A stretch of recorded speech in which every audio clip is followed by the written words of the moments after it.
Ladies and gentlemen, welcome to the Dribbz Talks podcast.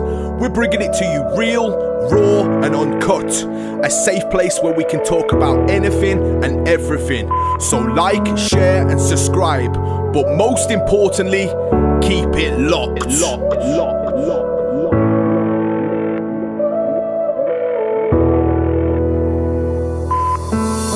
Everything's gonna be just fine. Everything's gonna be okay. Just take one step at a time. That's what the leaflets say. Yes, people, we are back with another episode of Dribbz Talks podcasts. Now, as you've all come to realise, these podcasts cover anything and everything. And with this, I bring to you a man that's become a good friend to me and my family. He's determined to bring a nostalgic event back to the town of Telford and to the forefront of so many people's minds. He goes by the name of Lee Corbett, or better known in the community as Korky. Welcome to the podcast, my mate. Thank you, mate. Pleasure to be here. Glad to be involved in your new setup. Yeah, I'm just glad we finally found the time to get this one together, mate. It's hard work. It really is hard work trying to find time. I know you've been pestering me to do it, but as a family man, there's always something else to do. Yeah, but we're here. Exactly. Let's enjoy it, mate. That's it, mate. Right, let's just get straight into this. So, for the benefit of the listeners, can you give them a brief introduction on who you are and what you do as a day job? Yes, mate. I mean, lots of people will know me and know what I do, so I don't want to cover too much ground and bore too many people. But yeah, I'm a plumber, got my own business, heating engineer, do gas locally. You know, I stretch to places like Chester. Yeah, so I do cover quite a broad area of work. Family man, got 2 girls, Grace and Lydia.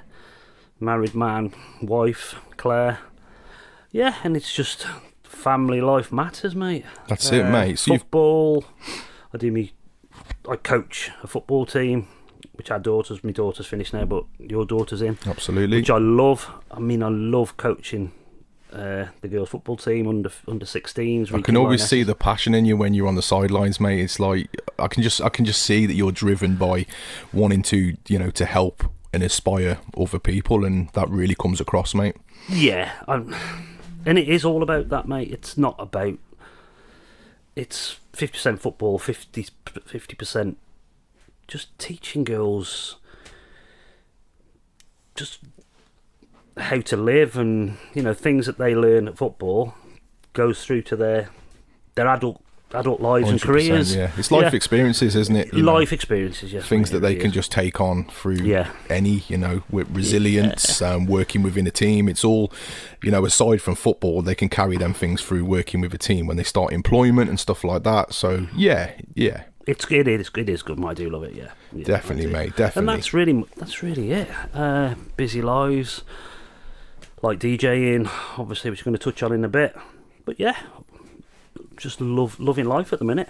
Wicked. With what I'm doing. Okay, mate, right. Let's get straight into this. Now, the reason why I wanted to get you down for this podcast was because you've regenerated a brand of clubbing which so many people in our town of Telford have so many fond memories about. Now, talk to me about what this brand is called and what the purpose behind regenerating it after so many years was. Well, it's back to Cascades. We've got a Facebook page. And it's almost my little midlife crisis, I think. I used to DJ, and I used to DJ at Cascades, used to help the resident DJ, Dave J there. And we miss it. A lot of my mates miss them times. So I just thought, I can do it. I've got the means, I've got the stuff. Let's just see what we can do. And I've been fortunate enough to know people with nightclubs, which have given me a chance, which I'm grateful for. And it's a platform, it's a brand, it's something I think and hope people look forward to doing. We do them once every 2 or 3 months. I think we did one November. April was the first one. I think it was June time. So we've done 3 this year, the first 3, and they've been hit really hard. People have loved it. Well, I hope they have, and people have come back, and we've had, on average, 300 to 400 people in, which shocked me beyond anything. The fact that people wanted to come back. The first one was obviously a sketchy, is it going to work? But yeah, just bringing back that era and that nightclub. Mate, like in this day and age, to get 300 or 400 people through the doors of a club is a mission in itself. You know, I know there's a lot of brands out there that have even put headliners on and still not got that amount of people. So, you know, the fact that you've built this up from nothing to something is, I can't believe we're only on the first year. It feels like it's been going on for years. You know, it does, mate. And a good friend of mine and yours, Mark Archer from Alternate, he actually said the same to me. For you to be filling dance floors in this sort of climate, you're doing really well, and I'm quite proud of it and proud of us for doing it. That's a nice comment from the man himself. Oh, it really, isn't it? Yeah. Do you know what I mean? Yeah. Could have been Barry down the bus stop, but the fact that Mark Archer, one half of the original Alternate, passes on them comments, you're definitely doing something right there, mate. Yeah, definitely. So do you think there's a particular niche for these events? And, you know, with regards to the niche, what times did you plan to run these events from and to? It's evolved. Even over 3 events, it's evolved. We wanted to do a day clubbing event, which we were going to do from we were in talks from 4 till 8 and 5 till 9, and that's, we sort of stuck with 5 till 9, and then we went till 6 till 9, and then 6 till 10. The clubs that we were using, they were their busiest night, so they didn't want me to finish at 10. And then it begs the question, these people that I was trying to get back out and enjoy themselves were the people I thought would be wanting to go back at 10, but now I'm not so sure. I know. So I'm thinking the next one we might just do a 12 o'clock finish. Because originally you were aiming to finish these events early, so I guess it ties in with, you know, the maturer audience, the cost of living, you know, people paying double time on taxis at silly o'clock, people getting back for their kids. I know you took all of these things into account when you started looking at the end times of these events. But yeah, I mean, the comments you've been getting more so off the last event was, why finish at these times? So I guess that's making you kind of reevaluate this now, because I know you prided yourself on that niche time. Yeah, I did. And it's worked because, mind you, it's definitely worked. But the last one, for instance, we advertised until 10 with an after party, and we did get people start to leave at 10. But we advertised till 10, so I think if we advertise till 12, I think we do it. And we've had so many comments saying let's do it. I don't think we're going to run with it. I think we're going to have to. But we're still going to start at 6, so we're still looking after them people that do want to go home a bit earlier and get back for match of the day and stuff like that. Mm-hmm. So we'll run with it. Definitely. I think the next one we'll run. Yeah, the next one I think we will run till a bit later to satisfy everybody that wants that little bit of. Exactly. Yeah. So now I remember you asking my advice about some tips on the promotional side, and of course, with it being yourself, I was more than happy to pass on, you know, my knowledge that I'd learned. Yeah. And fast forward in the time, you know, I'm pleased to say now that I'm one member of the Back to Cascades team, and that feels great for me, bro, because, you know, I'm helping you in getting this brand lifted off the ground. But as this was originally, you know, your sole idea, I'm going to treat this interview as if I'm kind of sat on the fence, and I'm going to ask you questions as in I would know the answer, but I'm going to ask you questions on behalf of the listeners, because the listeners are going to want to know these type of questions. Definitely, yeah. And as I said, you know, Back to Cascades is solely your kind of idea. So tell me, at what point did Back to Cascades brand go from being like a loose thought that you said out aloud to the cogs fully in motion and being well on its way to planning your first event? It was back last this time, probably this week coming up last year. Really? Yeah. Me and my mates went to meet a couple of lads that live over in Birmingham, and we went in this cocktail bar at 4 o'clock. I think it was 3 o'clock Saturday afternoon, and the place was banging, mate. It was It was full of old school tunes. The place was, it was heaving. The atmosphere was fantastic. And I come out of there and thought, that's what I'd love to have something like that in Wellington. And there's nothing that I knew of, and I sort of had a look around, but yeah, there's nothing. No.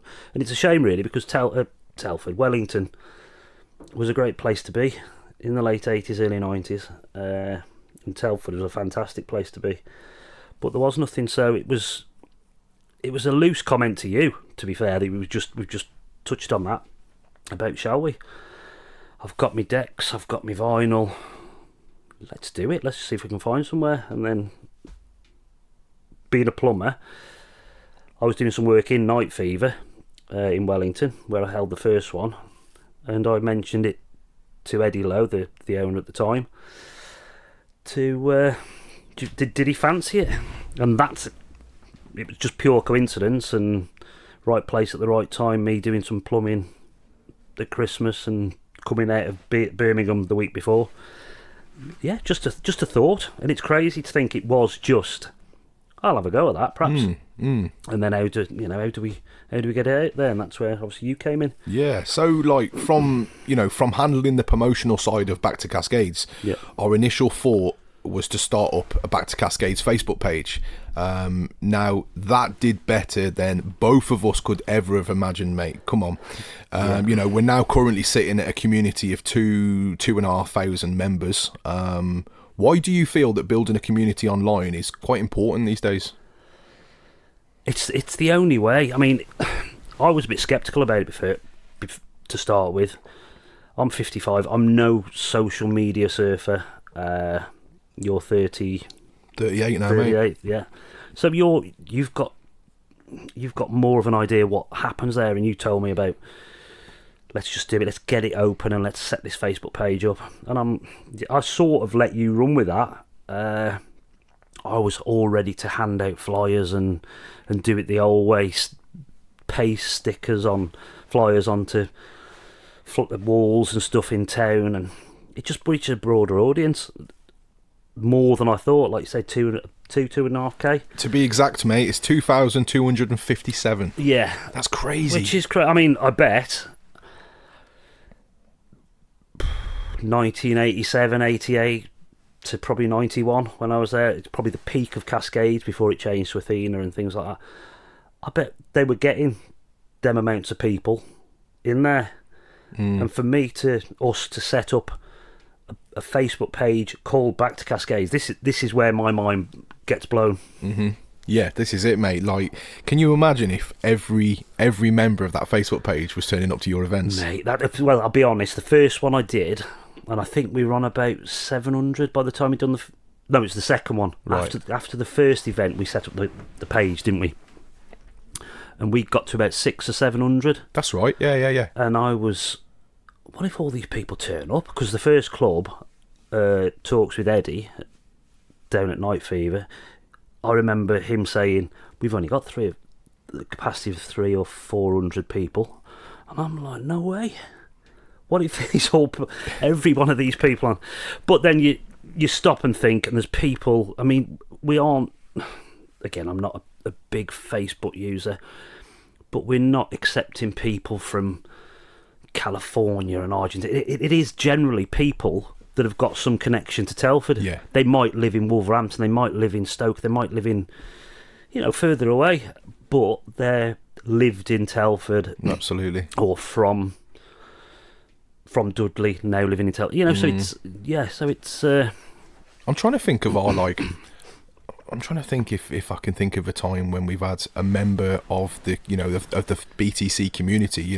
When I say BTC, obviously it's a short for Back to Cascades, as you guys will know, and we'll start to kind of reference that. But I'm trying to think if we've had any members go, oh, I'm from this country, but I used to come back there. I'm trying to think of how far afield have we got members? I don't genuine members. I don't know, mate. I don't think we've got people out of the country. But the thing I love is the fact, like I've said, there's people that live 200 mile away that used to live round Telford, and they're expecting a little bit of Back to Cascades on the Facebook page, so I'll throw a couple of vinyls on and do things like that. And there's always likes and there's always views, and it amazes me, mate. It's crazy. Like it is literally how I pictured it to be, was like a one-stop for everything BTC. So it doesn't need to be just for us to put promotions out. It doesn't need to be just for people to find out when the next event is. Like, genuinely, people are sharing their, you know, putting a track up and saying, this one reminds me of this memory, and people are actually coming to this page to share memories and share old pictures. And for me, like, who I didn't experience Back to Cascades, it's great for me to see that, because I'm now getting a broader kind of, you know, I listen to the stories that you tell me, but to visually see these pictures, obviously there's no video footage because, you know, it wasn't really about it, but the pictures, to see them now, I can actually visualize what you're telling me about, so it's good to see. Yeah, and we're from an era, Cascades was from an era that technology wasn't really about, especially in the mid-80s. There was no such thing as a mobile phone. There was some sketchy, and there are some quite good photos been sent to the Facebook page, Back to Cascades Facebook page, that astound me, you know. I mean, I wished, and my dad was one of the best people in the world. He'd take his camera everywhere, and it was a bit embarrassing at some points. But I wish I'd have took my camera to Cascades. I wish I'd have took my camera to Quenchers. I wish I'd have took my camera, you know, to all these places we've been when we were clubbing in Stoke, and it's all just got. It is just memories. You don't think of that at the time, do no, you? No, you don't want to live in the moment. But it's easy now, because you've always got your phone in your pocket, so you can always take a photograph. And that, just touching on that, that's what I wanted to bring back with Get Back to Cascades, about just bringing that vibe of enjoying yourselves. And yeah, I think people are, and they are doing it without their phones, because the people there are of that age where they didn't need to video a DJ or somebody dancing. It's all in your memory.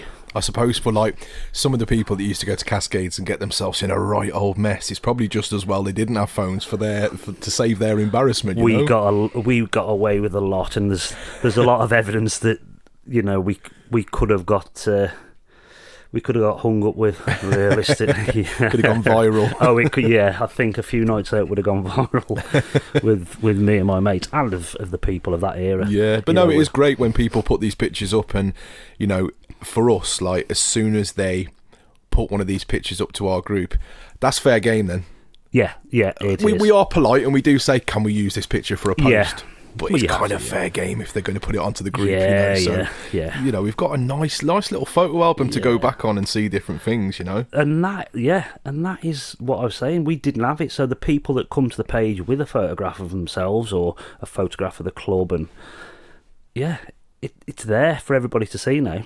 I mean, there are lots of Telford memories pages and things like that, but there's not a Back to Cascades Facebook page. No, solely for Cascades and nightlife in Telford, really, which I think we should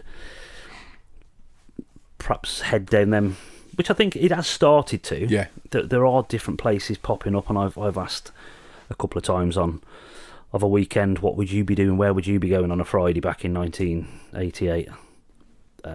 Again, like I keep saying about Stoke and Wolverhampton, and there were some big clubs all doing the same thing. Yeah. Now, thinking back, I'm talking way back to the years when Cascades was the place to be in Telford. Were you a regular attendee, and what was the dress code like back then, mate? Again, I'm so glad I didn't have a camera, because I used to go in there with a pair of chinos, which I bought off Tony Cox in the market, Mick Phoenix, God rest his soul. It was cream chinos, brogues on my feet, my school shirt, because at the time I was actually getting in at that point, my dad's tie and my dad's blazer. I look like a really bad Rick Astley.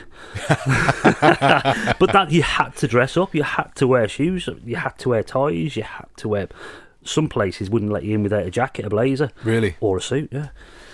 Thank God them days are gone. Yeah, that's mad, isn't it? Yeah. You know, we talk about you saying about, you know, you had to dress up in like a blazer and stuff like that. But, you know, like, just before we came on air, we looked at a flyer, and it was one that's a present for an event that's coming up around Christmas, and it mentioned about, you can't wear trainers, you have to wear shoes. Yeah. And me and you were saying, like, how strange is that this event's saying that? But like you said, back then that was totally normal. But we're in 2024 now, and it's like, Yeah, like we touched on before we started this when we were talking. You've got a pair of trainers you go to your weddings and your funerals in, and you've got your best going out trainers, your trainers for knocking about. Yeah, but then again, I did love getting dressed up on a Saturday night. I mean, you'll never know that, because you can physically. We could go out tonight, as we are, and walk into any club. It felt a bit special. It did feel a bit. And my group of mates, if we were skint on a Saturday and we were going into town for a drink, we purposely put our trainers on so we couldn't go to the clubs.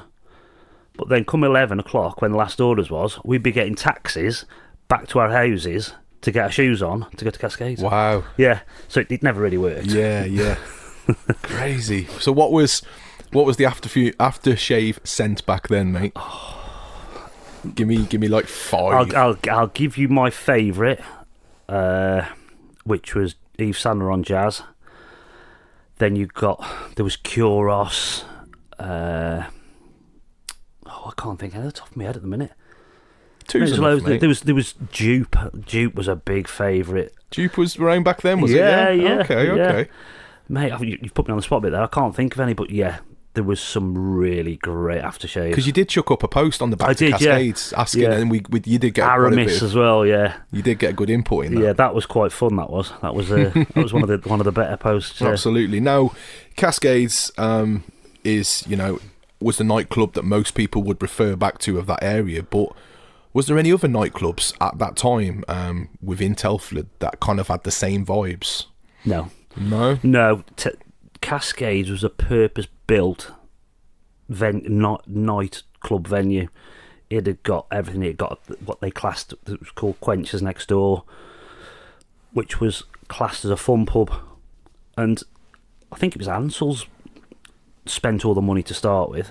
I might be wrong on that. Somebody will pick that up, I'm sure.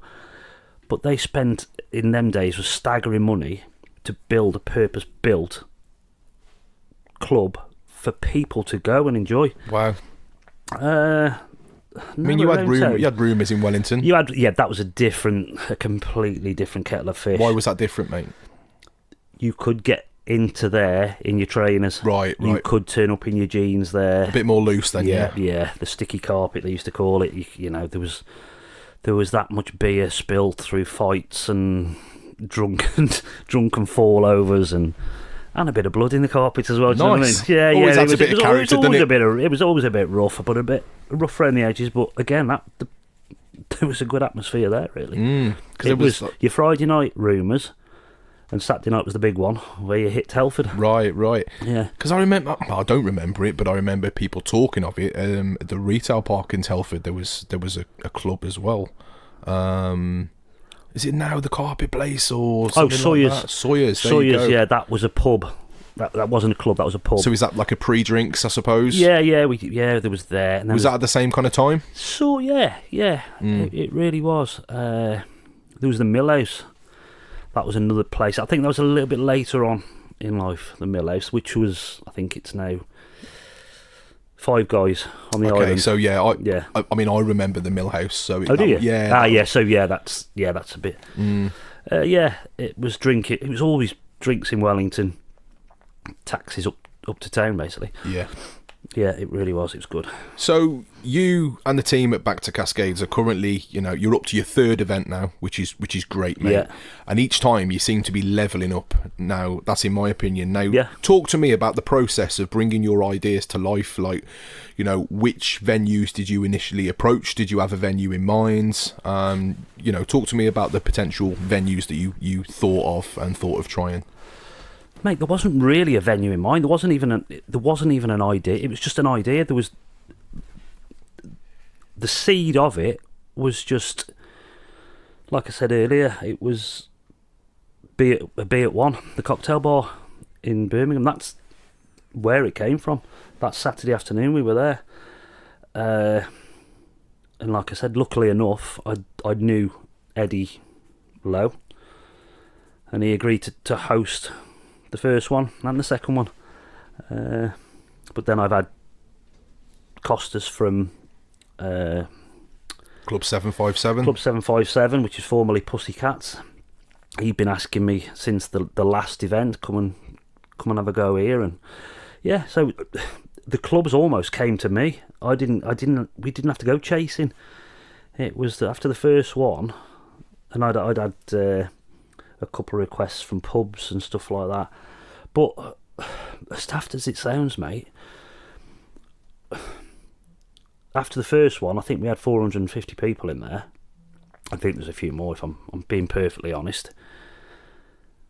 There isn't a pub that could hold 450 people. So the success of the first one almost limited me to where I could go in Telford. And then luckily... That's a nice feeling, isn't it? Yeah, that was great. The listeners can't get violins out for that one, mate, because that is cool that you almost had... You were quite, selective of where you could go because you had such a massive... Yeah. How great's that? Oh, mate, it was really good. Because I had actually...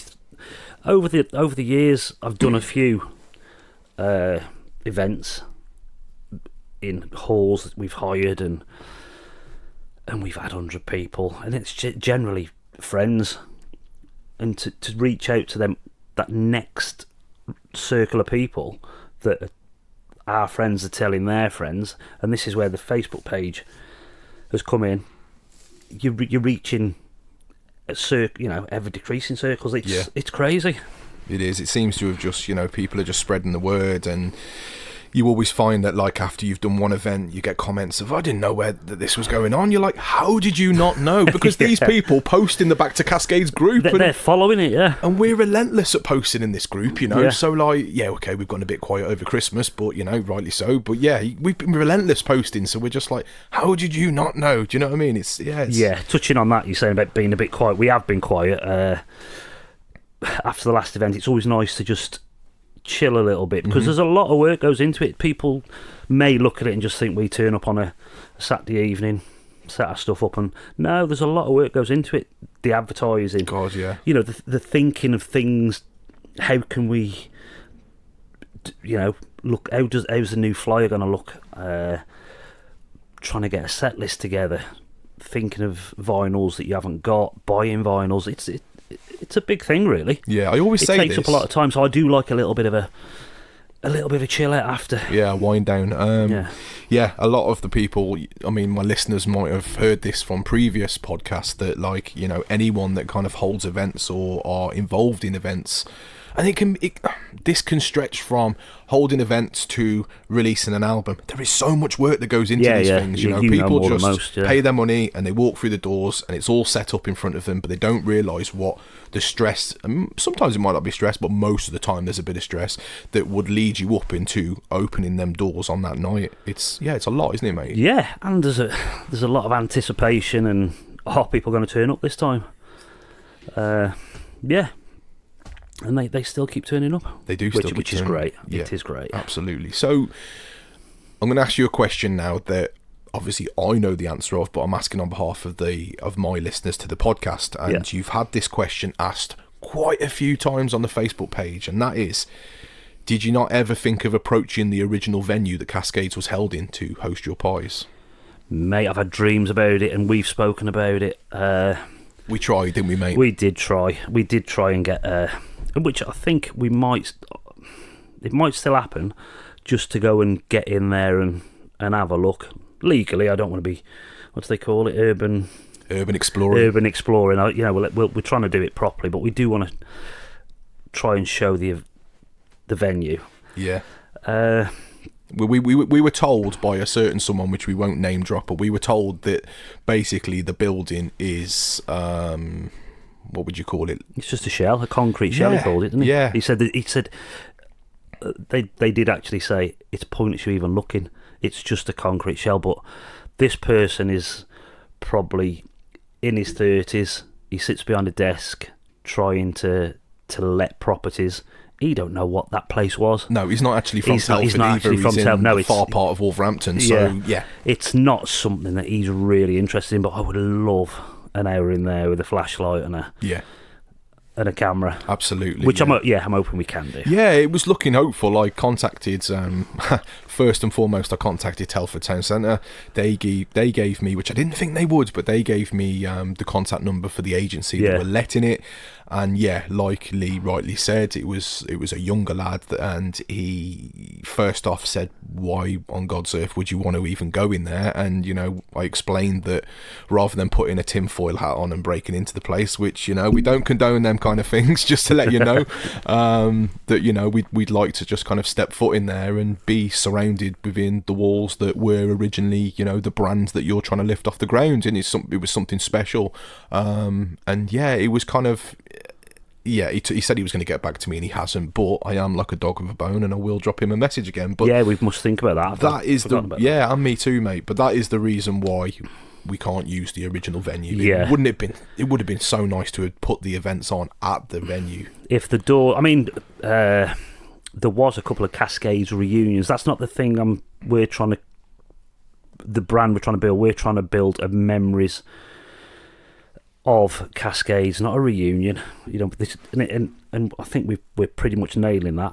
But there was a couple of reunions before it closed in the actual place, which I did go to the first one. I think the second was cancelled, if I remember right. It flopped, mate. Yeah, so yeah, two different animals really. But it would have been great if the doors would have just been locked and somebody got a key and a fuse to plug it in, and that would have been amazing, wouldn't it? But I think there was a figure of like the last owners had said it cost them £1 million, and they were definitely not going to leave it there for a letting company to let out. But yeah, that would have been lovely for us. See, like how hard we actually tried to get into that, to get access to that building, merely just to take some shots and stuff for the Facebook page to relive again some memories, even though it is a shell, was to the point of the agency pretty much said that the only way they would give us any chance of accessing that building is as if we had any intention to buy it. Now, of course, we've got no intention of buying it, but I did have to put up a bit of a spiel and say that we were half interested just to kind of get through the doors. But anyway, watch this space. Keep an eye on the Back to Cascades Facebook page, because you just never know. You never know what's going to pop up on there, do you? Absolutely. So let's take it back to the first club, Night Fever in Wellington. Yeah. Now, you mentioned about the club Night Fever. What was your initial views on looking around the venue, and did it provide you with the retro feeling that you were needing for Back to Cascades? Everything and more with the retro feeling. And for those that turned up on both of the occasions, a lot of them said how Cascades like it was black everywhere, paint wise, it was glass, it was chrome, it was just pure retro nightclub, and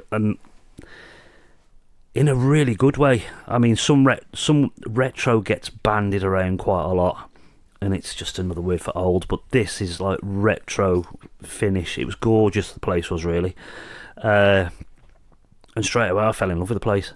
I can remember being on the Cascades balcony looking down into the dance floor, and it had got that on a different sort of scale, but it had got a mezzanine floor that you could look down, and it was great. And everything just felt right about that first place. Even the artwork that was on the walls, do you remember? Yeah. All the artwork was good, yeah. So yeah, it was a really, really nice place, a really good place. Now, I feel, from my opinion anyway, your first event, which was held again at Club Night Fever, it did what it needed to do, right? Yeah. And from that first event, every person that was in there was there for one reason, and that was to relive some of their best moments of clubbing. So how did it feel for you to see the brand that you relaunched have so many people just dancing the night away, mate? You're on stage a lot with your MCing and excuse me. To be stood on a stage behind a DJ booth playing tracks on vinyl, which is another conversation about DJing, but playing vinyl and having a dance floor full of people is the best feeling in the world. It's the hardest place to be when you're in that same position and you're playing what you think is your best track, and there's nobody on the dance floor and they're all just stood round drinking. It's a sad place to be, but every nightclub, every session starts like that. Yeah, it took them a little bit to warm up, didn't it? Yeah, I mean, I think every club, if the doors open at 6 or at 10 or at 12, there's not going to be people on the dance floor straight away. They're not getting loose for another hour exactly, or so, are they? Yeah. They've got to have the talk and the drink and a bit of Dutch courage to get on the dance floor. And yeah, it was... People like to suss out the place as well, don't they? Yeah. But no, it was... To answer that question, mate, yeah, it was a great feeling to see people dancing to your tunes. Not your tunes, your choice of tunes. Absolutely. Yeah. Was there anything that you would have done different for the first event? No, nothing at all. Well, I that's don't think. damn good, mate. Yeah, I mean, it's a bold statement, but we paid on the door to go into a nightclub to listen and dance to tunes, have a drink, have a good time, get with people.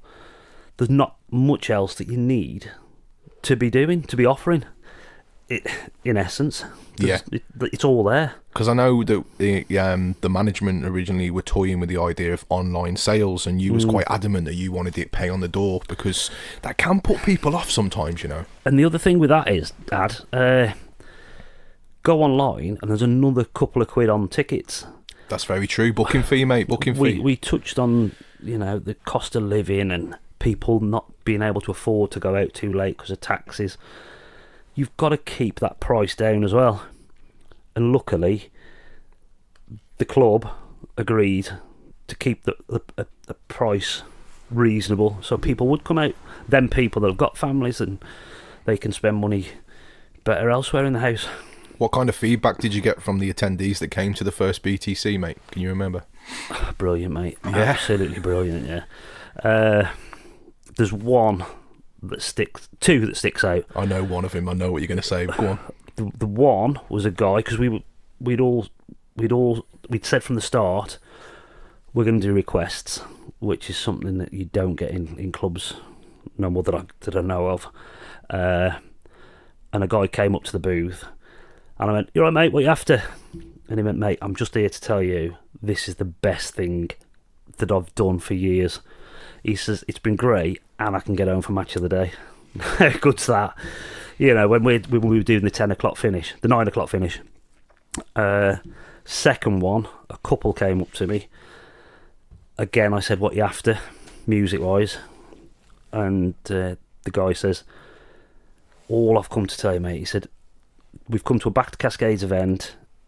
The music you've played tonight is the same music that Cascades played the night me and my wife got together."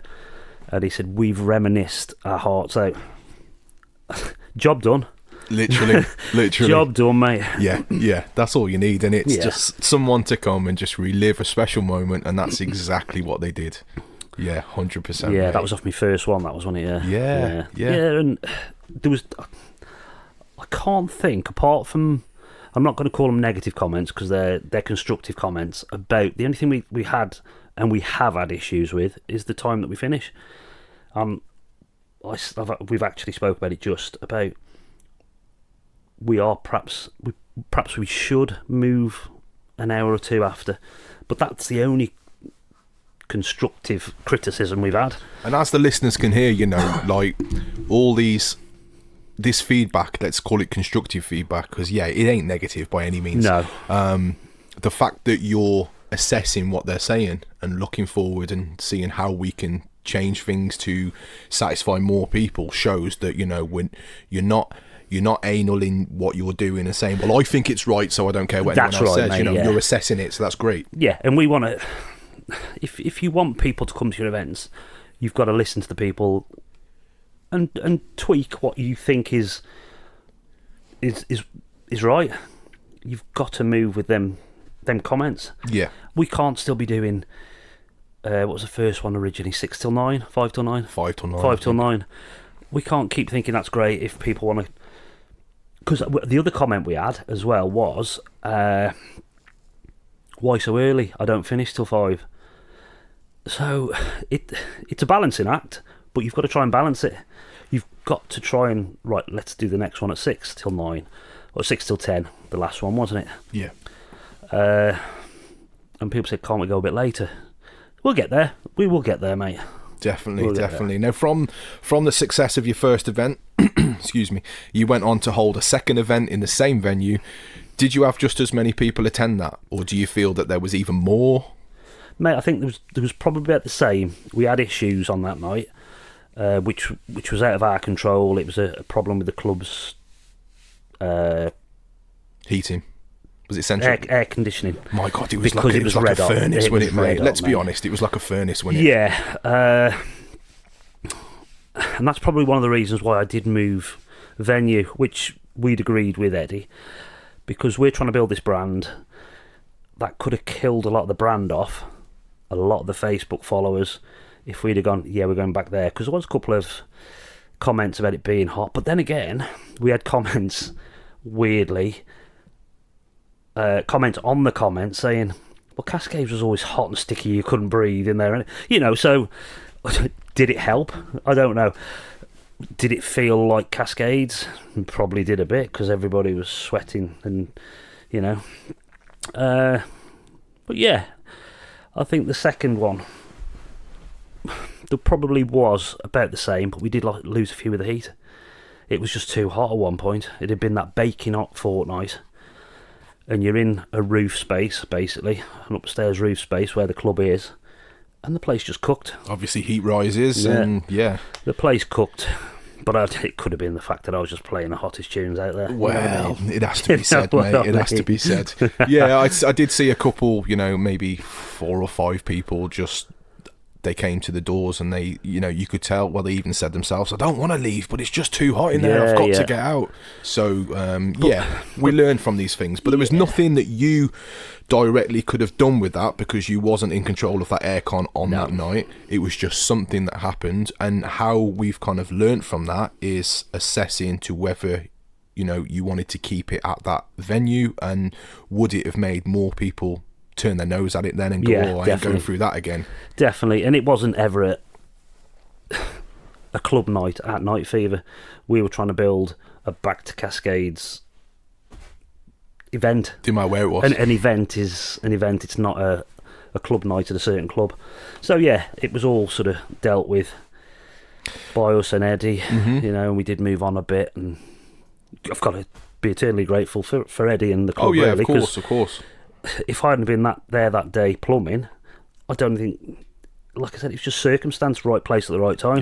Yeah. So ever grateful. Yeah, but the event's got to move. It's got to evolve, like we've just said before. Yeah, and with regards to wherever, because, you know, yes, at the moment it's at Club 757, formerly Pussycats, but that's not to say in the future that something else might come your way and you might go on. You know, like you said, it's not back to Cascades at 757 or back to Cascades at Night Fever. It's the brand on a whole. And but wherever the brand goes, whether it stays in this club or it goes on, you know, you can always pay homage to the fact that Eddie gives you that chance to build up the foundations in the first place. Good friend Eddie is. Got a lot of time for Eddie. That's it. So go on, sorry. What was I going to say? But yeah, when we moved to 757, got to be grateful for that as well, because they laid on what was a cracking venue for us. No expense spared. I mean, Costas, God bless him, he was, not bothered about the money. I just want to fill the place for obvious reasons. He's a businessman. He bought T-shirts for the bar staff, which was... we hadn't even thought of that. And he was, order some T-shirts. And the Cascades T-shirts have been brilliant. And we had ideas, some big ideas, which just got left on the wayside on the night of the last one at the club. We were going to give giveaways of T-shirts and completely forgot. So I've still got Cascades T-shirts to give away. It's a good job. There's going to be more, mate. Exactly. So with regards to your first and second Back to Cascades event, you was the only DJ on the night when we're talking about, because we ain't talking about 757 now, where it is formerly, we're talking at the past. So you were the only DJ on the night for that, which resulted in you being behind the decks consistently. I did use the term that you were chained to the decks Yeah. throughout the whole evening. How did you find that, mate? Mate, the first two events, I could have stayed there until the following morning if people were there. I was buzzing. It was great. It was all that hard work had paid off. People had turned up in their hundreds, and it was a great event. So yeah, it was great. But did part of you want to like get on the dance floor and throw some shapes, or even socialise with the many people that had made the effort to come? Because that was the one thing, wasn't it? It was like the next morning you were like, oh, Ad, have you got them pictures? Because I took a few pictures and I didn't know he was there. I didn't know she was there. Because how would you, unless they came up to you? That's right, mate. And it was, oh yeah, there was definite, I want to get on the dance floor. Because I was playing the tunes I love. What's the point in being a DJ and not playing the tunes that you like? So yeah, I did feel a bit chained the second half of the second event, thinking, oh, it'd be quite nice to come and mingle a bit. So, again, evolving, trying to move the brand on.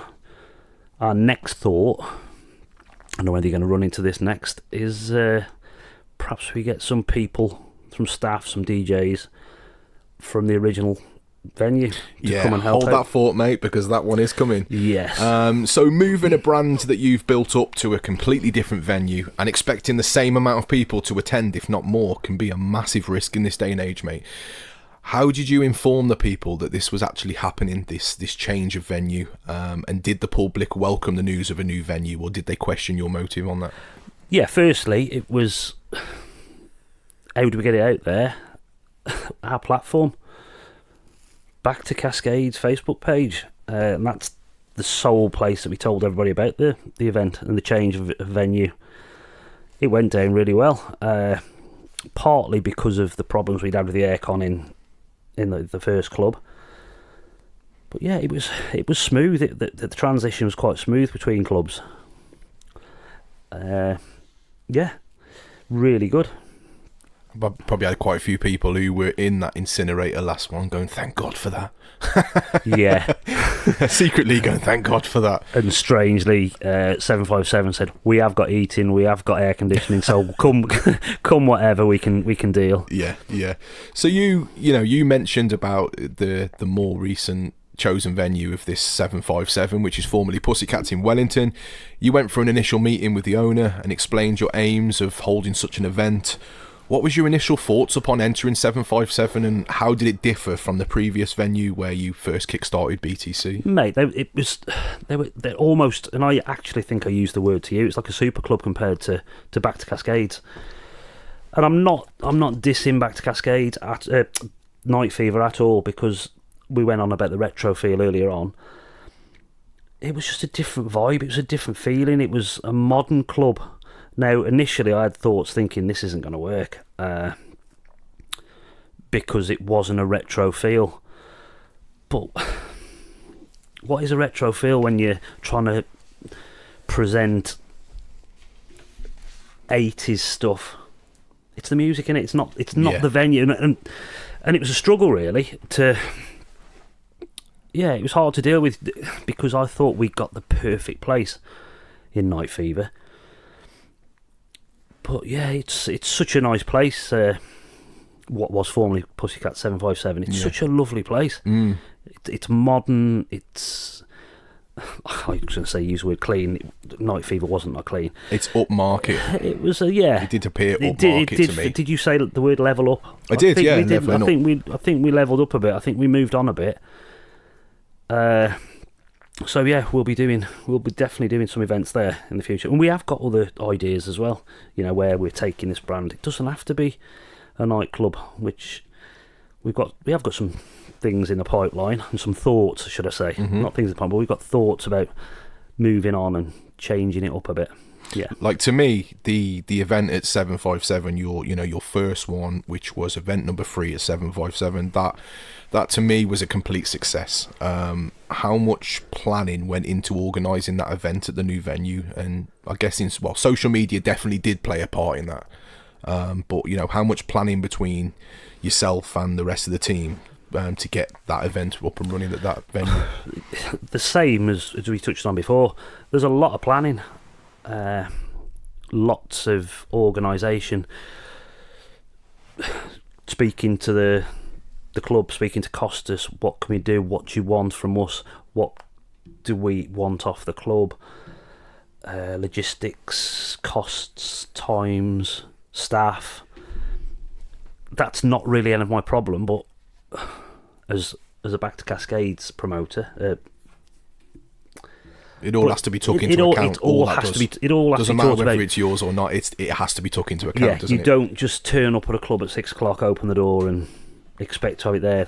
It's hard work. Yeah, it is hard work. Now the aesthetics visually around that room of 757, they were spot on, Lee. They were spot on. And I personally feel, like I said, the brand leveled up from the minute we went for that initial meeting.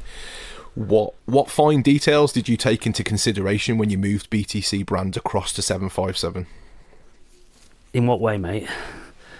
Look, T-shirts. Like, when we walked into 757, the attention to detail we were looking at.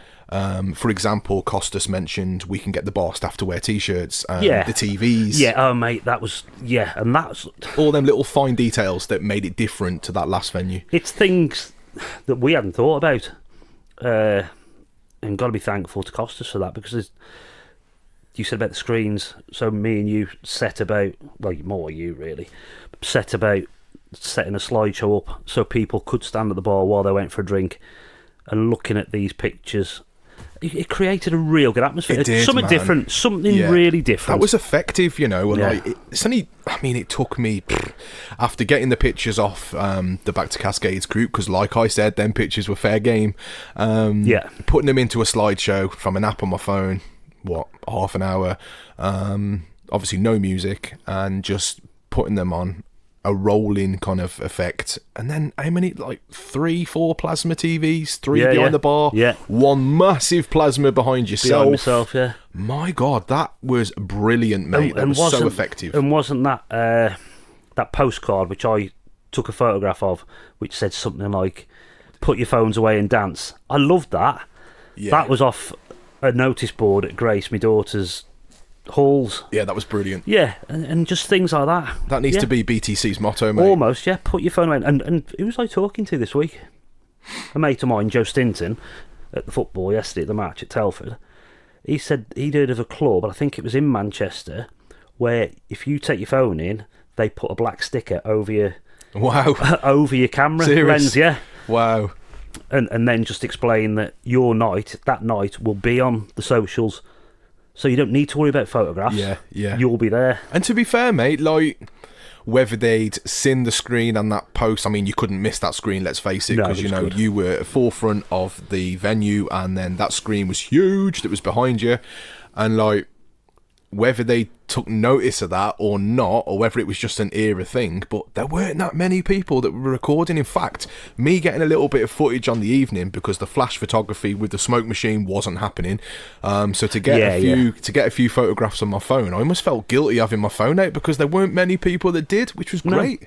And the ones that did posted sent them to Back to Cascades, and there was some really good photographs that people had took. So it's and having them bar staff with the T-shirts on as well. It was just brilliant. It did look. It did definitely look the part, mate. It was a bit of a vicious circle talking about not having your phones, and then going back on what I said about people sending photographs in. But True. Yeah, perhaps I think next time we spoke about this on the organisation of the third one, about having a photographer. So a photographer could go and take photographs of you and your mates and her mates, and it's going to look. I think it's going to look good. The next one is. Yeah, definitely. So one thing I did notice from the last event was you yourself had more time to socialise in the party, which meant that you had a better idea of who had turned up and who, So how did you feel about having the availability that you could get off the decks? We'll go into who it was that gave you the reason why you could get off, but how did you feel with that? Well, it was great. Having that flexibility and jumping on and off the decks, going and socialising with my mates that were there, with family that were there, but also with people that I didn't even know that were talking to me. Yeah, that was a really sort of bit heartwarming, to be fair. Yeah, We've put on this night, and people are thanking me for it. Yeah, it's quite special. And if anything, you're like, I should be thanking you for turning up. Yeah, definitely. Yeah. What are you thanking me for? I'm just putting records on, and you've paid your money and you've come in. I've seen you with your groupies at the side of the decks as well, mate. Yeah. They wouldn't move, would they? No, they wouldn't. No, and that was all about requests. You know, tell people they can have a request, and there was quite a lot, and I apologise to anybody that I didn't get round to playing their requests, but yeah, I remember one girl coming up to me and saying, "Have you got Salt and Pepper's Push It?" And I'm thinking, I didn't even think about that record. I've got it here, yeah, put it on. So yeah, it helped. Them groupies, as you were calling them, they were just asking me for requests and, you know, well done, thank you, but almost adding to my set list or the next set list. They were like the cool kids stood there, mate. Yeah, man, weren't they just? We're the cool kids. So furthering on from that last question, where you appeared to have more time to socialise, I'm aware that this is because you had requested for a second DJ to perform at the event, and that was Cascades' original pioneer, DJ Clive Jones, who is locally known as CJ the DJ. What did it mean for you to be working alongside an original DJ from the nightclub, and did a crowd appear to welcome this? Mate, Clive Jones. Again, your age group won't even understand that. But Clive Jones is still a big name. He'll be doing a wedding tonight. He's still DJing. I'm not going to say his age. He probably won't thank me for that. But yeah, he's a big personality and always has been. And it was good. It was amazing to. I mean, I've known him from old, so it's. Yeah, it was still amazing to be DJing next to CJ the DJ. Because I'm sure, didn't you approach him on event 1 and 2 for Night Fever, and wasn't he like, no, and then too busy? Is that what it was? It was more the point of that. Because I thought, well, what changed? Yeah, he doesn't. And in fact, Costas is friends with Clive Jones as well. Okay. And we'd mentioned it to him when we went and had the initial meeting with Costas about getting an original Cascades DJ involved. And he said, well, I know Clive. I said, well, I've spoken to Clive, and he said no, because he's always busy. Costas, to that, pulled his phone out of his pocket and rung him straight away. And he went, I can't, because we'd already booked. It was the 21st, I think, of November. That was I think it was the 21st. So he said, I can't, I'm busy. He said, I have got the 16th, which I think it was the 16th. So that's why the date was changed, because I was so desperate to have an original DJ there. So the event date changed just to accommodate CJ the DJ. Was there any other DJs on your radar from then, or was it strictly... I really wanted Dave J. Really wanted Dave J. I mean, the stuff he played, and it was all the underground house stuff in Shimmers, which was the underground club in Cascades. Didn't play your Rick Astley's and he was playing underground music, and he was great. Loved him, and I so wanted him, but he was busy as well. You know, I'm hoping he might do at some point, because his genre of music was great. Yeah. So, but yeah, it was really good having a DJ there. And we've actually got probably 3 other DJs from Cascades or Athena as well, that want to come and join us. Yeah, so we've got people knocking on our knocking on our door. So I will be using somebody else as well. You know, I like to mix it up. We've got to keep things turning round. So we are going to have another. The next event will be having another DJ from the place, from Cascades, yeah. So just like I've asked you on this for the first and second event, with this one being the latest one, the third event, what feedback did you get from that? What feedback did you get from 757 event? From the last event? It's been amazing. It really has been amazing. Did you get any constructive feedback? Again, about times. That seems to be the big one. Moving time to a bit later. But no, everything's been I can't even remember. I don't know whether you can remember. I can't think of a. I can't think of criticism. No, I don't think there was anything that was said, I weren't happy with this, or you could have done this better. Like you said, I think the only kind of thing that was spoke about was the end time, and maybe many people left because it was only advertised. I'm sure we put on the flyer at possible after party, depending. No, we did. We did. Yeah, but I think to set it in stone and say there is an after party, I think people might have planned their evening more. I don't know. Yeah, I think an after party. I think we'll be going advertising from 6 till 11, 6 till 12 perhaps. Yeah, just moving them goalposts a bit. Now the support through social media has been amazing, with many asking if you will be running any lines of merchandise. Now I know you ran a batch of Back to Cascades t-shirts off for the last event, to which the team, the bar staff, all wore them on the event, and I must say that looks smart as, mate. Will you be running any t-shirts off in the future for the supporters of the brand? Yes, yeah. We have got t-shirts left from the last event, which I said earlier we didn't give away, which we're going to do some competitions. I do plan on a bit of merch. Yeah, I mean the Cascades t-shirts that we've had done, they look great, and that was fun doing that. We had a mate of ours, Mark Edwards, from MPH Clothing. He did all them for us, and that was a fun part of it as well, mate. Just taking that original Cascades sign that was outside by the waterfall and getting it on a t-shirt. God, the colours look so bright, vibrant. Yeah, I mean, I've got mine on today. Just for the listeners that don't know. Yeah. But the colours looked brilliant.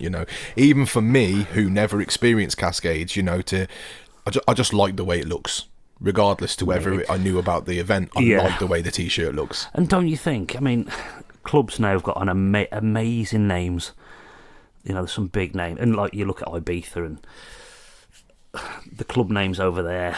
But Cascades is just somewhat magical and only people of a certain age and from Telford and surrounding areas will ever know that, and that's what we want to restart that fire. Definitely. So with the future looking exciting, with no sign of slowing down for Back to Cascades, where do you see the brand in like a couple of years? I'm not going to say 10 years, because who knows what will happen in 10 years, but where do you see the brand in 2-3 years? Well, the 3 events we have done, it's always, you should do this every month.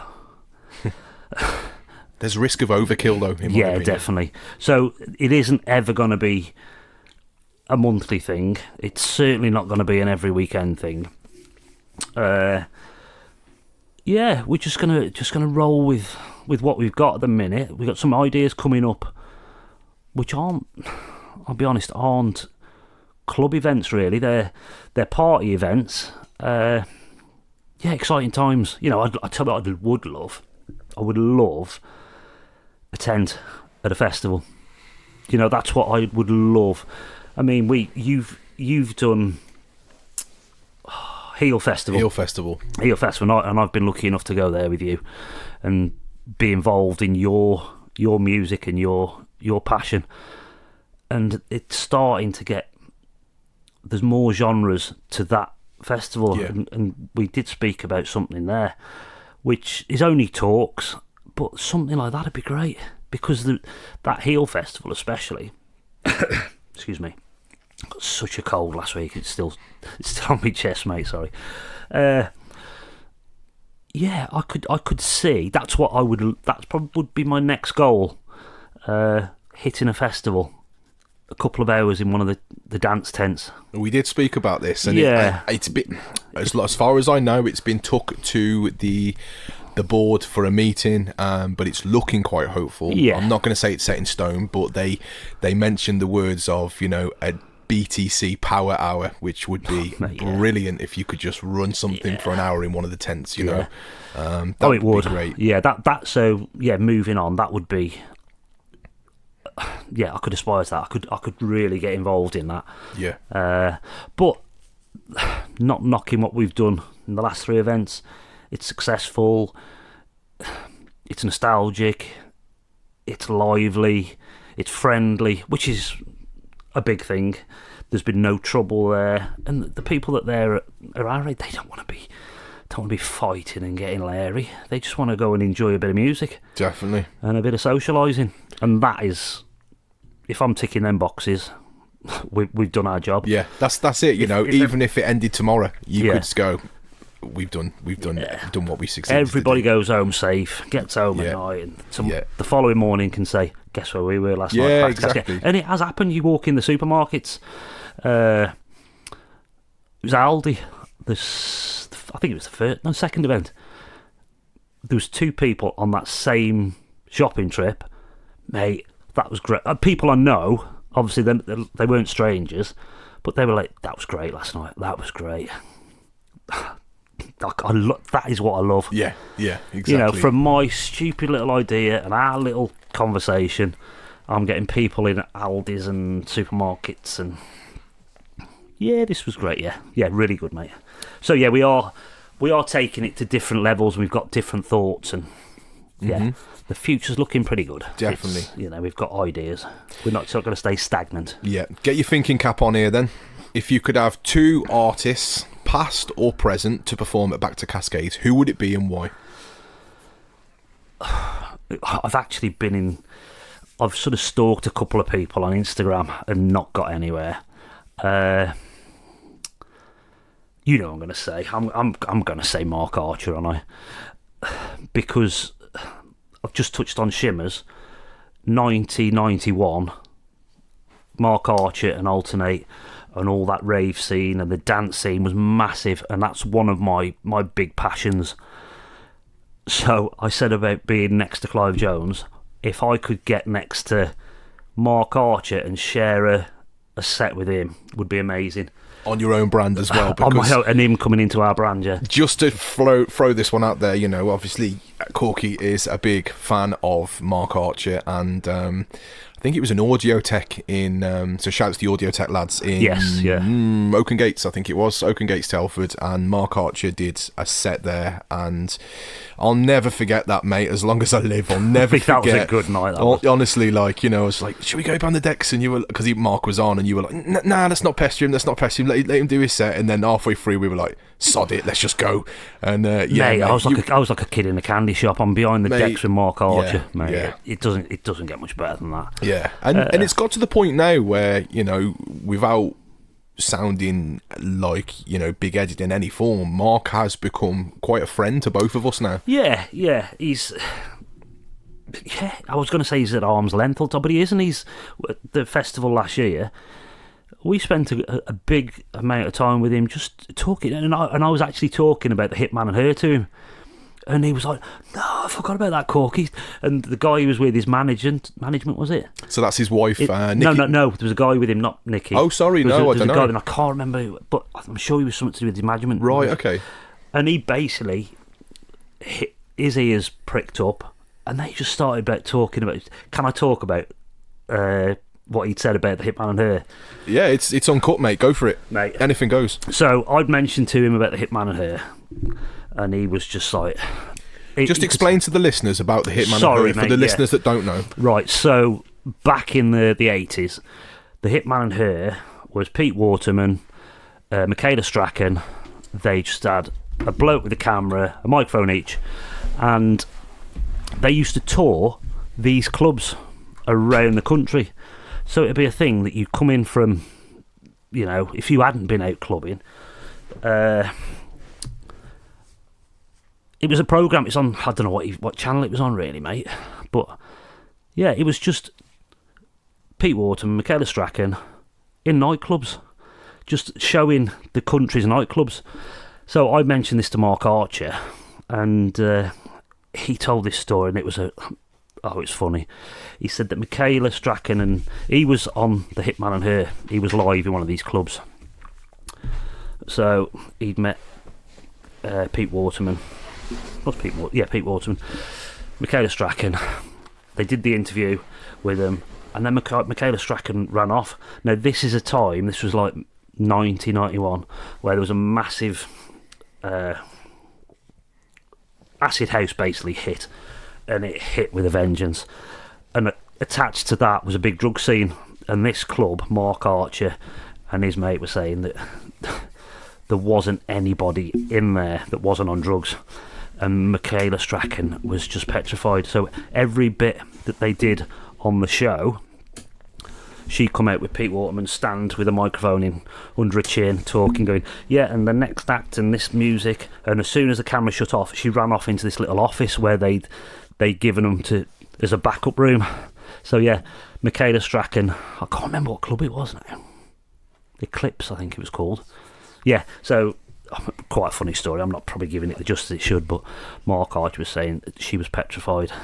And so she should be, the little dainty girl from the telly in this just dropped into this scene of drugs and drink and rave music. And I must say that Hitman and Her from Cascades is available on YouTube, and it's probably some of the best footage of the club. Definitely, yeah. Do you know what I mean? And that night was probably one of the only nights of that decade that I wasn't there. I don't know what I was doing, but I wasn't there. But a good mate of mine that we lost last year, Paul Brazenell,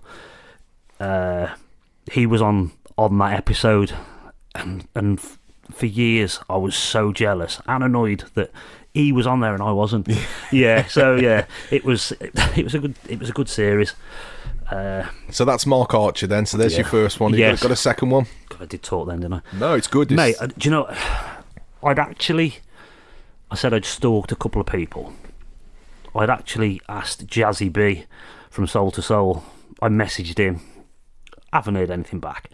But the other person would be, well, there'd be lots. I mean, if I could pick anybody, I think I probably wouldn't be able to choose, but Baby D. Let Me Be Your Fancy, massive dance tune. I have played that, I think, at one or two of my events.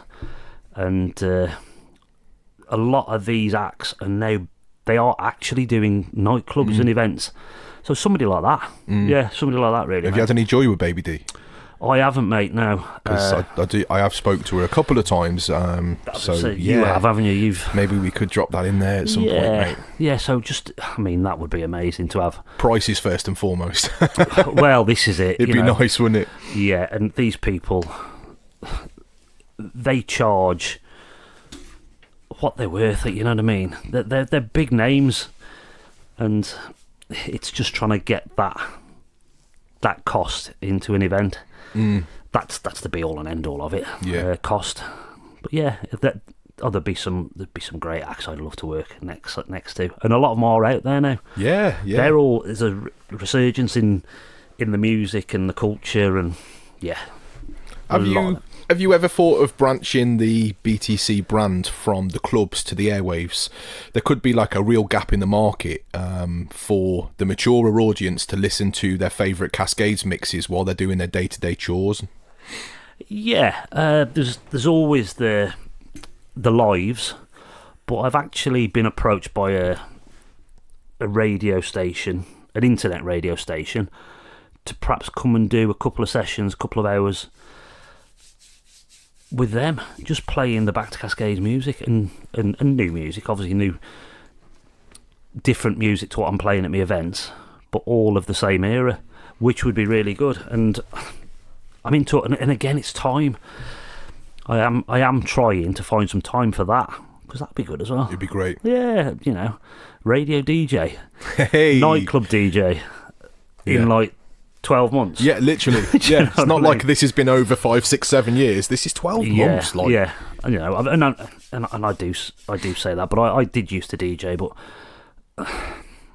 lots. I mean, DJs out there, MCs out there, they earn their money. They tread the boards. They work week in and week out, and I just feel a little bit guilty sometimes. I've gone from almost. You've seen my studio at home. And I would class it as it's a studio. It's outside. It's in a converted garage. I class it as bedroom DJing, which I've got all my stuff from back in the day. And now I'm like, I've got nightclubs wanting me to DJ. Exactly. Yeah. Yeah, and I've got radio stations asking me to come and do a couple of hours. So that is another thing. Yeah. The radio thing. I'm going to sort of start and concentrate on that for a bit over the next few weeks. So we've also months, spoke about because how easy it is with social media now. You don't always have to venture to a internet station. You know, you can literally get on that Back to Cascades Facebook page, press a button, and you're live. Do you know what I mean? You're there. Yeah, we have talked about that as well. We spoke about that, haven't we? So there's lots of different ideas. Like I said, this is only the first how many months of doing it now, who knows what'll happen in the next... what's the date today? I think it probably is. I think last year it was probably the 18th, 19th. It was. I think it was next weekend. We're last on the 15th year. for me today, the 15th of December. It was next weekend last year that we went to Birmingham. Really? So yeah, where have we come from there, mate? That's crazy. That's crazy. Right. Okay. So you mentioned to me, I don't know enough about this, and this is where I want you to explain. You mentioned to me personally about your late uncle who ran his own events. I think they were probably called discos, is probably the way I could refer to him back then in Telford many years ago. Can you tell me a bit more about him and what he achieved? Mate, my Uncle Rob was such a role model, and I don't say that lightly. I mean, my dad was the biggest person in my life, but my Uncle Rob was something special. Took me for my first pint when I was 18, and it's not a genre that I'm into, ever been into, or probably ever will be into, but he was a Northern Soul DJ. He was a Northern Soul bloke through and through. We got family in Oldham, and that's sort of the roots where they came from. And again, an idea of his, and this is one thing I haven't mentioned to you tonight, about perhaps the way Back to Cascades could go, would be if we can sort of fund a bit of charity money. This is where my Uncle Rob, I got so much respect for, mate.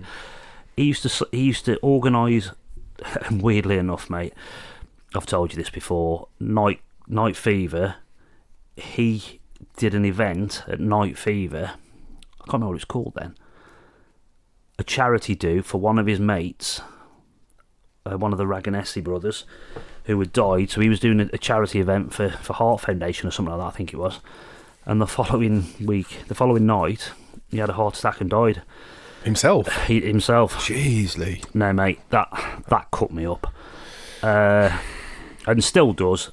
But the work he put into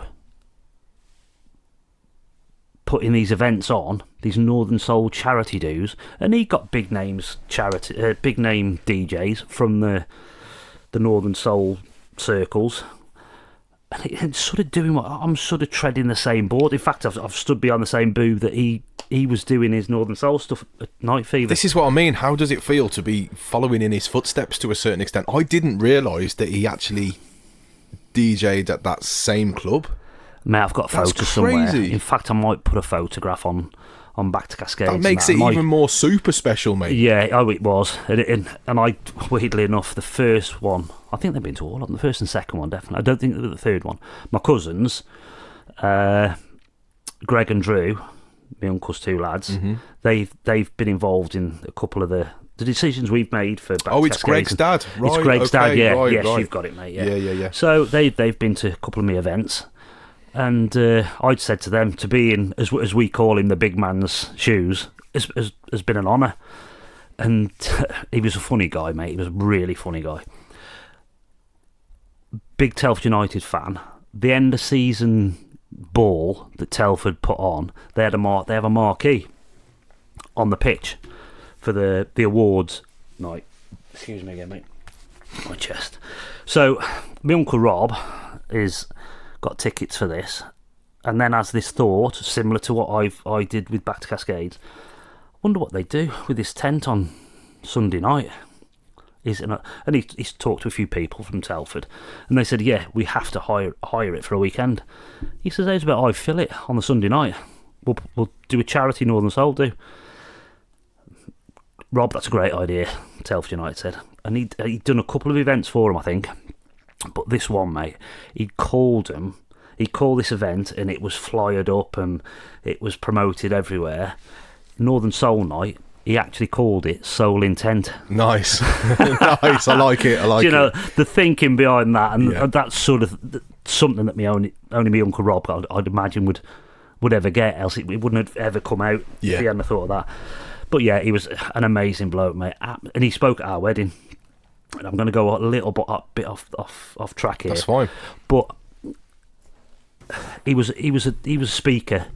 He got I think he was a CEO of companies, and he was good at talking to people. He was good at talking to crowds of people. So, in fact, it was Dave J that did my wedding. He grabbed the mic off Dave J and said, "Can I have a few words about my nephew?" And again, if he hadn't said this, I don't think me and my mates would have even registered. Now, he said, I can't remember his exact words, but he said, at the time I was really big into Only Fools and Horses, and he said, "Lee, I was an ex-market trader, I used to be a market trader years ago, a bit like Only Fools and Horses, Delboy and Rodney were." And he said, he's even got friends called Trigger and Boise. And it's the whole dance floor and the people listening to him were like, "Oh my God, yeah, he has, hasn't he?" Yeah, I have got a mate called Trigger, Mark Williams, and a mate called Boise, Max Price. That's crazy. So I was actually living the Only Fools and Horses dream. I thought you were going to say that he pulled 2000s. A pony out of his pocket or something like, you know? Oh, he had a few ponies in his pocket. No, he really did. But yeah, an amazing bloke. And left legacies, mate. Big time. Yeah. Big time. His name is now known. The Anstois in Madeley. Right, yeah. Which is a venue. He used to fill that place. Really? Excuse me. He used to fill that place with Northern. And he used to say to me, "Lee, coming to the next Northern Soul event." I went, busy that night, mate, before he'd even finished the sentence. And we always had that banter. But that's another thing, watching Northern Soul, mate. Have a look on YouTube. The way them guys dance. Something else, yeah. They put talcum powder on the dance floor. They polish their soles. Serious? Mate, it's worth a look. Yeah, wow. It's worth a look. Like I said, I am going off track a bit. No, yeah. it's fine. Talking of Uncle Rob, that was Uncle Rob, yeah. Brilliant. Now, if there's any DJs out there that listen to this podcast that were directly involved with Cascades back in the day and would love to spin some records at your event, how may they contact you? Mate, it's back to Cascades, isn't it? The Facebook page. And like we said, we've already had 2 or 3. We've almost got a list in our inbox, haven't we? We like to do a bit of research, though, don't we? Because yes, mate, anyone can walk into this page and go, "I used to DJ." Yeah. So, but the good thing is, we've got people like Clive Jones, we've got people like Dave J that I know well. We can ask him. Yeah. But you know, who's going to want to try and do something like that? I think the people that are on the list are passionate, and one of the guys, Mickey Thomas, I think his name is. He's been sending a lot of good photographs and a lot of nostalgia to the page. So, yeah, he's on the list as well, mate. Brilliant. Can you give me 3 words that would best describe your BTC events? Oh, mate, 3 words. I think I've said something like this in the last hour. Wasn't it? Fun. Having 3 words. Mate, I can't. It was fun, I think. Nostalgic. Atmosphere, nostalgic. Yeah. Yeah, that'll do, mate. That'll do me, mate. Yeah. Right then. I think it's one big word. Like I say, I think it is just nostalgia. It is. It's one just big, massive word. Definitely. And that's all we're trying to do, mate. Definitely. So I feel we've covered back to Cascades quite, we've give it everything it's due. Give the listeners who don't know about back to Cascades an overall view of it. Yeah. Now, finally, I want to move into a section that steps out of the true reason why I asked you down for this podcast, mate. We're towards the end of the episode now. You don't need money, do you? I don't want any money. That comes after. And what a way to end this podcast with some of these unusual quickfire questions. So get your thinking cap on here. Right, anything goes, off the cuff. If you genuinely can't answer one of these questions, it's cool. We'll just go on to the next one. Let's do it. Let's do it. Go on. Let's see if I can do it. If you could have a superpower, what would it be and why? Mate, the first time you said that, the first thing that comes into my head was what's his name? That used to be on David Brent, the little bald-headed guy. His mate. Mate, am I allowed to swear? You are allowed to swear. Mate, he said, it's a superpower. When he said it, I'd love to sniff out bullshit in people. Do you know what? Do you know? And I can't. His name's gone straight out of my head. Are you talking about Carl Pilkington? Carl Pilkington, that's it, mate. He yeah. said he wanted to be the bullshit man. Yeah. That would be the perfect superpower. Where you've got two people talking and you know they're talking, and he kind of slides in and goes, "That's bullshit." Yes, mate. What a great answer. What a great answer. Yeah, that would be my superpower. Nice. The bullshit man. I like that. I like that. Korky the bullshit man. If you had a time machine, would you go back in time or in the future? Hey, there's only one answer to that. I'd probably go back to the 80s. I'd have and take as many photos as you could. Yes, but yeah, I'd take a mobile phone with me. Yeah, yeah. Brilliant, great answer. If you could have dinner with two people, living or dead, who would they be and why? Mate, there's so many people I'd want to have me dinner with. What sort of dinner would it be? Would it be like a council house dinner? Slop, mate. Yeah, mate. Yeah. Burger, chips and beans. Absolutely. Like mate, fish finger sandwich. I'm not going to get morbid. I'm not going to forget. I'm not going to speak about the people that I love and I've lost, because that's any of these just 80s, just these music icons. Yeah. I'm not bothered about Shakespeare and stuff like that. You get me round a table with the Pet Shop Boys or Bros. Yeah, mate, yeah. Just a night out. Well, not even round the table, just a night out and be part of their night out would be great, mate. Yeah. Nah, that's a great answer. Have a think of this one now, mate. What's a small gesture that someone's done for you that made a big impact in your life? Right, mate, I'm going to have to have a small gesture. Like I said, feel free to pass if you'd like to. I'm feeling that there is some big ones there, mate. Mate, no, mate, I'm going to have to pass on that one. That's absolutely fine. No, I wouldn't expect you to answer everyone. I feel honoured about things rather than being... Yeah. I feel honoured that I've got people around me that I love, that help me. That's not the question really, is it, mate? No, go on. That's absolutely fine. Now, if you could have a song play every time you entered the room, what would it be and why? Mate, I think I'd have to say something like Soul to Soul. Yeah. Mm-hmm. Alexander O'Neill. No, I'm just going to go with Alexander O'Neill. Yeah, okay. Yeah. Now, if you could only eat one type of food for the rest of your life, what would it be? Steak meal, guaranteed. Oh, can't be a good steak, mate. These vegans don't know what they're missing, do they? Oh, vegans, mate. Yeah, but yeah, no, we've all got our own choices. Excuse me. Definitely. And that is an Only Fools and Horses Del Boy line when he was schmoozing with his dates. I'm going to give her a steak meal, guaranteed. and that resonates for me. I think nothing better than a steak and a bit of peppercorn sauce, mate. Definitely. What's the best piece of advice you've ever received? This is the final one. You'll be pleased to know. I'm going to have to say my granddad, mate. It's the first thing that comes to mind. Mm-hmm. And it's the best line ever. It's about being ill.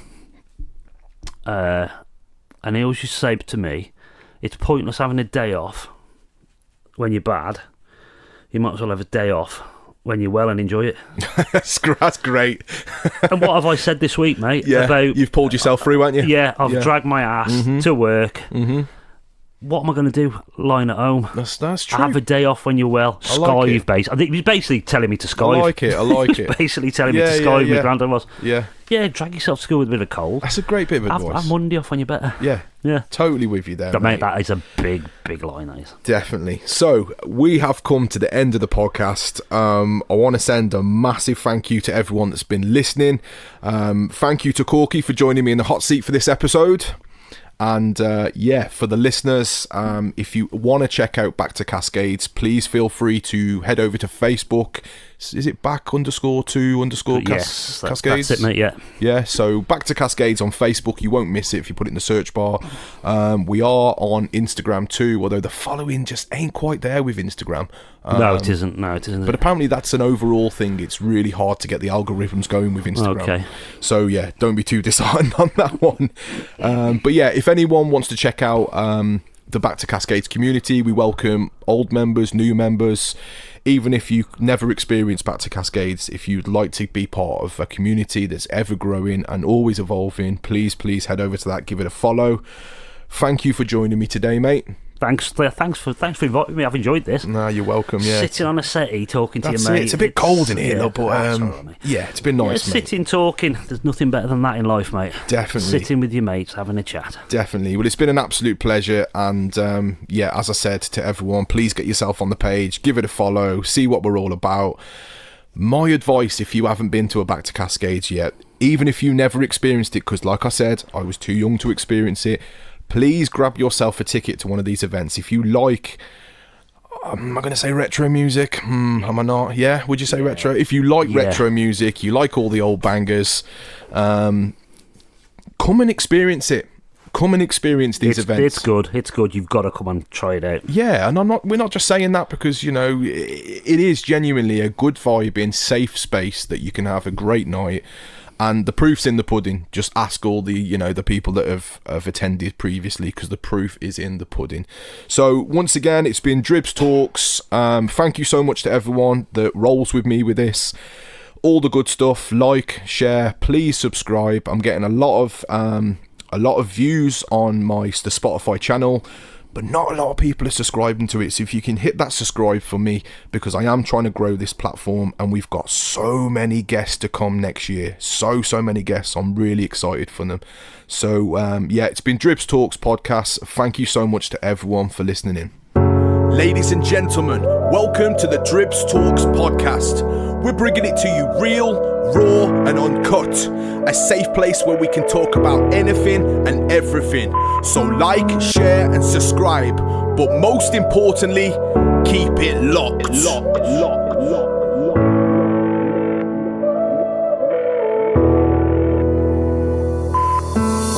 Everything's gonna be just fine. Everything's gonna be okay. Just take one step at a time. That's what the leaflets say.